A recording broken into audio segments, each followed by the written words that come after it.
नमस्कार दोस्तों, मैं मानवेंद्र आप सभी का पीसीबी स्टार में स्वागत है। आज के इस वीडियो में हम बात करेंगे भारतीय संविधान के बेहद ही इम्पोर्टेंट एमसीक्यूज। तो आज से हम संविधान की प्रश्नोत्तर श्रृंखला चालू करने वाले हैं। ये आपका फर्स्ट पार्ट है जिसमें हम बात करेंगे भारतीय संसद के इम्पोर्टेंट क्वेश्चंस। इसके बाद हम देखेंगे लोकसभा, राज्यसभा, उपराष्ट्रपति, राष्ट्रपति, प्रधानमंत्री सभी से संबंधित क्वेश्चन देखेंगे। संविधान में जो संशोधन किए गए, कितने अनुच्छेद हैं, कितने भाग हैं, सब आपको जानने को मिलेगा। तो वीडियो के लास्ट तक बने रहिएगा और वीडियो को लाइक शेयर भी कीजिएगा और चैनल को सब्सक्राइब भी कर लीजिएगा।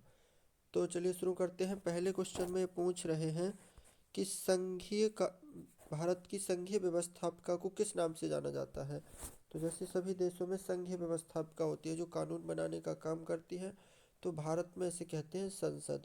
भारत में संघीय व्यवस्थापिका को संसद कहा जाता है, जिसमें आपके कहा गया है कि भारत एक राज्यों का संघ होगा और जिसमें भारत का संसद होगा। अगले क्वेश्चन में पूछ रहे हैं भारतीय संसद के कितने सदन हैं। तो भारतीय संसद में भारत में द्विसदनीय व्यवस्थापिका है, अर्थात भारत में द्वि सदन है। उच्च सदन है आपका राज्यसभा और निम्न सदन है आपका लोकसभा। नेक्स्ट क्वेश्चन इसमें कह रहे हैं संसद के किस सदन को प्रतिनिधि सभा भी कहा जाता है। तो प्रतिनिधि सभा कहा जाता है आपके लोकसभा को, क्योंकि ये प्रतिनिधित्व करती है भारत की जनता का। क्योंकि इसमें भारत की जनता सीधे प्रत्यक्ष रूप से अपने प्रत्याशियों को या अपने उम्मीदवारों को चुनकर भेजती है और इसको लोगों का सदन भी कहा जाता है, लोकसभा। नेक्स्ट क्वेश्चन संसद का लोकप्रिय सदन है। लोकसभा को ही आपके संसद का लोकप्रिय सदन कहते हैं। तो यहाँ पे आपका आंसर हो जाएगा लोकसभा। तो लोकसभा संसद का निचला सदन है और इसके जो सदस्य होते हैं या लोकसभा की जो कार्यकाल होता है वो आपका 5 वर्ष का होता है और इससे पहले भी लोकसभा को भंग किया जाता है अगर उसके सदस्य चाहें तो। अगला क्वेश्चन कह रहे हैं संसद का स्थायी सदन है। तो संसद का स्थायी सदन है आपका राज्यसभा। राज्यसभा आपका स्थायी सदन है, इसका कार्यकाल होता है आपके 6 वर्ष का, लेकिन इसके 1/3 सदस्यों को 2 वर्ष के बाद क्या कर दिया जाता है, उनको छुट्टी दे दी जाती है और 2 वर्ष बाद फिर से चुनाव किए जाते हैं। और राज्यसभा में जो लोग चुनकर आते हैं वो राज्यों का प्रतिनिधित्व करते हैं। राज्यसभा से संबंधित और चीज़ें क्या आपको याद रखनी है कि राज्यसभा में अभी तक कितने 245 सदस्यों को चुना जाता है राज्यों से और 12 सदस्यों को आपके मनोनीत किया जाता है राष्ट्रपति के द्वारा।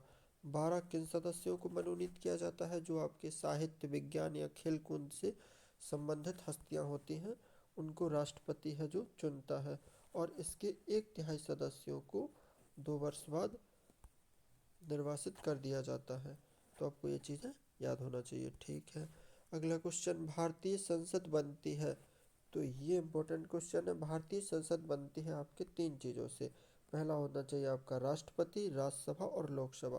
तो यहाँ पे आपका आंसर हो जाएगा ये लास्ट वाला। भारतीय संसद है जो राष्ट्रपति, लोकसभा और राज्यसभा से मिलकर बनती है। निम्नलिखित में से कौन सा निम्नलिखित में से कौन सा एक प्रावधान भारतीय संविधान के अंतर्गत संसद के सदस्यों के विशेष अधिकारों तथा उन्मुक्तियों को निर्धारित करता है। तो ये अनुच्छेद बताता है आपके कि जो संसद के सदस्य हैं उनको विशेष अधिकार दिए गए हैं। उनको सदन में बोलने का अधिकार है, उनको वित्त विधेयक कई पारित करने का अधिकार है। तो ये अधिकार दिए गए हैं आपके संसद के सदस्यों को। उनको कुछ भत्ते दिए जाते हैं और जो संसद से संबंधित समितियां हैं ये आपके बताया गया है अनुच्छेद 105 में। इसमें बताया गया है कि भारतीय संविधान में संसद में भाषण देने का अधिकार है और संसद के सदस्यों को विशेष अधिकार प्राप्त है अनुच्छेद 105 के तहत। अगले क्वेश्चन में कह रहे हैं निम्नलिखित में से कौन सा संसद का अनन्य भाग नहीं है, यानी संसद का भाग नहीं है। तो अभी अपन ने देखा संसद के 3 भाग होते हैं, राष्ट्रपति, लोकसभा और राज्यसभा।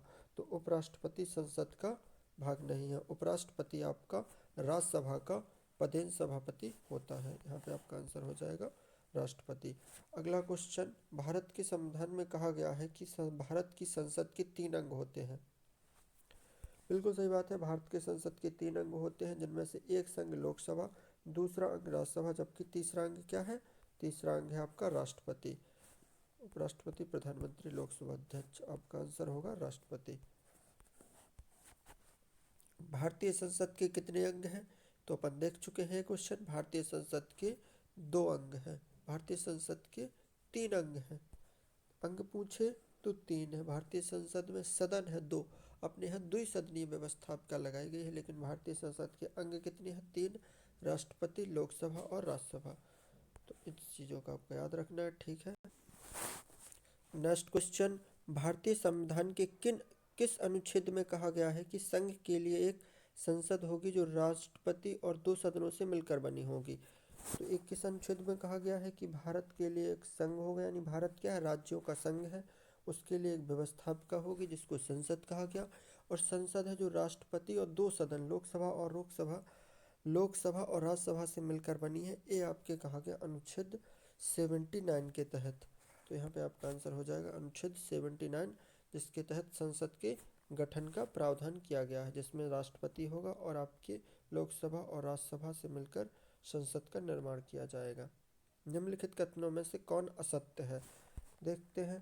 पहले में कह रहे हैं लोकसभा को संसद का प्रथम सदन कहा जाता है, राज्यसभा को संसद का द्वितीय सदन कहा जाता है। असत्यपूर्ण देखना है अपन को।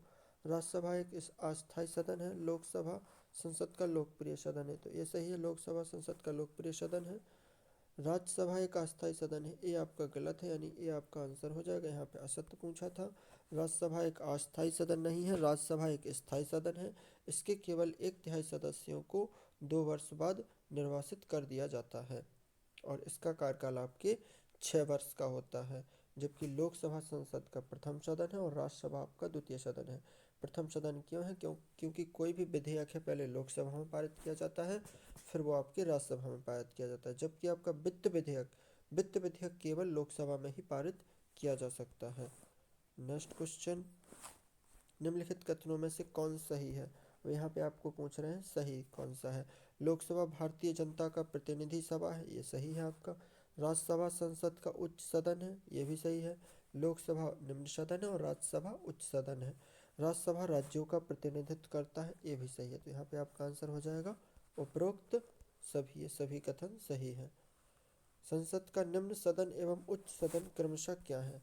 तो संसद का निम्न सदन है आपका लोकसभा और उच्च सदन है आपका राज्यसभा। नेक्स्ट क्वेश्चन, संसद को भंग करने के लिए कौन सक्षम है? इनमें से कौन है जो संसद को भंग कर सकता है? राष्ट्रपति, उपराष्ट्रपति, प्रधानमंत्री, राज्यपाल। तो वो है आपका राष्ट्रपति। राष्ट्रपति को संसद का संयुक्त अधिवेशन बुलाने की शक्ति है, और वो संसद को भंग भी कर सकता है। वो राज्यसभा के दोनों सदनों, लोकसभा और राज्यसभा का संयुक्त अधिवेशन भी बुला सकता है और उनको स्थगित भी कर सकता है। भारतीय संसद की संप्रभुता प्रतिबद्धित है, यानी जो भारतीय संसद की संप्रभुता है उसकी रक्षा कौन करता है? वो करता है आपका न्यायिक समीक्षा से। यानी कानून बनाने का काम किसका है? भारतीय संसद का। लेकिन उन कानूनों को लागू करना है, अगर उनमें कुछ विरोध उत्पन्न हो रहा है तो उसका निर्णय कौन करेगा? न्यायालय। तो यहाँ पे आपका आंसर हो जाएगा न्यायिक समीक्षा। जबकि ऐसा आपका ब्रिटेन या इंग्लैंड में नहीं है। इंग्लैंड में संसद ही सर्वोच्चता का सिद्धांत है, यानी संसद ही आपकी वहाँ पर सर्वोच्च है। जबकि आपके अमेरिका और भारत में न्यायालय को भी सर्वोच्चता के सिद्धांत में रखा गया है, और भारत में सिर्फ संसद और राज्य विधानमंडल के द्वारा कानून बनाए जाते हैं और न्यायालय उन कानूनों की रक्षा करता है। अगला क्वेश्चन, संसद के कितने सत्र होते हैं? तो संसद के 3 सत्र होते हैं। संसद में आपका एक बजट सत्र होता है, एक मानसून सत्र होता है और एक शीतकालीन सत्र होता है।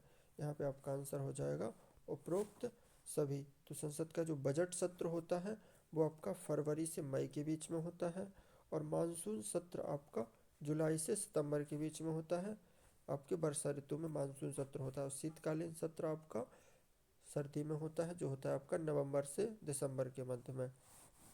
चलिए नेक्स्ट क्वेश्चन, संसद के 2 क्रमिक अधिवेशनों के बीच अधिकतम कितने समयांतराल की अनुमति है? यानी संसद का अगर एक सत्र आज हो गया तो उसके कितने दिनों बाद दूसरा सत्र आपका होना ही होना है? तो वो होता है आपका 6 माह। यानी संसद के जो 2 सत्र हुए हैं उनके बीच 6 माह से ज़्यादा का अंतर नहीं होना चाहिए। तो 2 क्रमिक अधिवेशनों के बीच अधिकतम समय अंतराल आपका होता है 6 माह। इसमें आपका इस टाइप से भी क्वेश्चन बन सकता है कि एक वर्ष में संसद के कम से कम कितने अधिवेशन होना अनिवार्य है, तो 2, यानी वर्ष में कम से कम 2 अधिवेशन तो होने ही चाहिए 6-6 महीने के समय अंतराल पर। अगला क्वेश्चन पूछ रहे हैं, संसद के दोनों सदनों का संयुक्त अधिवेशन आयोजित होता है, कब होता है? तो इस संबंध में आपको देखना है कि निम्न कूटों में सही कौन कौन से हैं, पहला, दूसरा, तीसरा, चौथा।